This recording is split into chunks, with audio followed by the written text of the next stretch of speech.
to talk to you a little bit about your alignment now. Now, most of us have been given pretty crappy advice about alignment through our lives. You probably remember your grandparents or your parents and your teachers saying, stand up tall, pull your shoulders back. Not great, because the way that we tend to do that means that we tend to lift the rib cage up to stand tall, and then we tend to squeeze the shoulder blades together. And it might kind of look all right from the outside, but it's doing so much damage to your body long term. So we're going to forget all of that, and we're going to think about aligning our body from a biomechanical point of view, from a point of view where your body's going to be able to function optimally. Are you ready? Let's start at the feet. Everything starts at the feet. Have your feet hip width apart.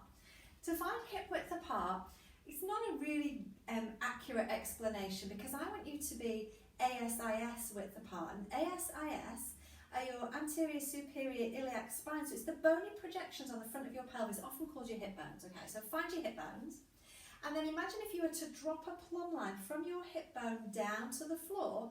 That's where your feet need to be. So have a look down and get your centre of your foot directly in line with that. And if you're not sure, then grab yourself a strap or a plumb line if you've got one, and drop it down from your hip down, and make sure that your foot is there and you've not got your feet kind of wide. Often when people are told hip width apart, they think they've got super wide hips and they'll go really far apart. So lining up with the bony projections on the front of your pelvis, your ASIS, and that's where we want our feet to be. The next thing that we're going to look at is having the outside edges of your feet straight. So often we stand with one foot turned out or both feet turned out. So can you bring your feet straight, outside edges straight, yeah? So sometimes it helps if you grab a book or you have the edge of your mat against your foot so that you can actually check that it's a straight edge, because your eyes can really deceive you. Once you're happy, your toes might be turned in. You might feel like you've got duck feet now. It's okay. It's okay. Do a little bend of your knees. Notice now that you've got your feet in this correct position, do your knees roll in towards each other? What's that all about? It's tension, it's tightness in your legs. So if your knees are rolling in, I want you to think about turning your thigh bone out in your hip socket just enough so that when you bend your knees, they go straight ahead. Okay? It's a weakness in the hip that creates that collapsing into the centre all of the time. I don't expect you to remember all of this, so don't worry about it, but this is just a really nice way to give you kind of an outline of alignment. So don't panic that I'm going to be testing you on all of this and then I expect you to remember all of this. Don't worry. Okay, the next thing we're going to think about is the position of our pelvis. We want to try and have our pelvis in as neutral a position as possible. And that means that we're not standing with our pelvis tucked under with that flat butt, and we're not really sticking it out. It kind of wants to be halfway between those 2 points. So your hip bones, your ASIS, and your pubic bone, your pubic symphysis, will be on the same level, yeah? So you haven't got one forwards of the other. So see if you can find that neutral pelvis position. And then notice whether your weight is forwards in your feet. Have you got your hips thrust really far forwards? Can you back your weight up through your heels? There's a lot to think about. Do you feel like you're going to fall over yet?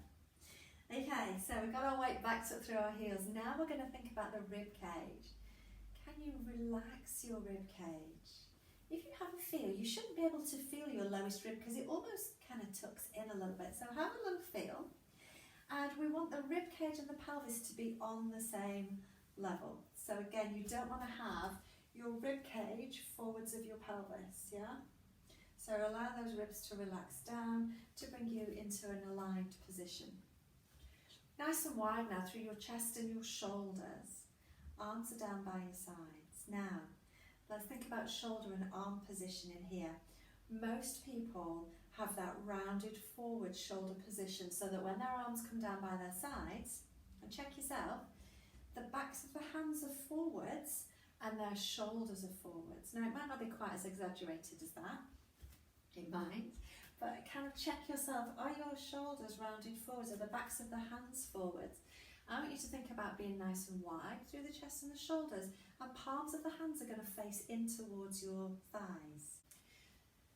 So we're going to think about one arm at a time. And when your arm is down and it's in that neutral position, think about this elbow pit, and that elbow pit wants to be forwards, okay? So we're going to get elbow pit forwards, which gives us a little bit of external rotation of that upper arm, but then you can't have your hands here all of the time. We're going to then roll that lower arm and hand in, yeah? So you've got your shoulders nice and wide, we've got a little bit of external rotation of that arm, elbow pit forwards, and then lower arm rotated in. Same on the other side, so that external rotation of that upper arm, elbow pit forwards, elbow pit stays forwards, and then you rotate your hand and your lower arm in. So that as you're walking, elbow pits are forwards, thumbs are forwards, so you've not got the backs of the hands coming forwards, yeah? So that as you take your arm behind you, you're actually going to be working your triceps here rather than having your arm in that rolled position, so that when you're walking, you're not actually working your tricep because it's not in the right position. Your body cannot build strength and build muscle if you're not using it correctly. So don't worry about this. We will come back to this later on, but it's just to give you this, like I say, that little overview, that kind of outline. Nice and wide through the chest and shoulders, arms down by your sides, elbow pits forwards, palms facing in.